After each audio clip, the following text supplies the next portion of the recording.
Hello' everyone, এয়া মগৰিবৰ নামাজ পঢ়ি মই তছবি লৈ আছোঁ। নানীয়ে এইফালে নামাজ পঢ়ি আছে আৰু আমাৰ ঘৰলৈ নতুনকৈ এটা আলহী আহিলে নহয়। এয়া চাওক, ইয়াৰ নামটো হৈ গ'ল অৰিঅ'।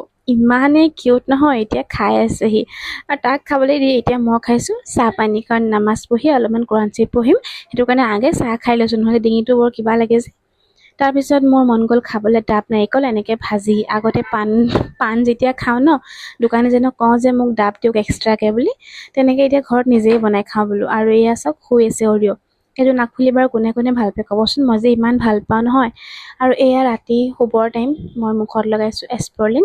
মই ৰাতি এস্পলিন বা বৰলিন কিবা এটা লগাই শুওঁ, মানে অকণমান ঠাণ্ডা পৰিলে আৰু বৰলিন মই লগাম ওঠত, তেতিয়া যিমানেই ওঠ ফাটক লাগিলে বৰলিন লগাই থাকিলে ভাল হৈ যায়।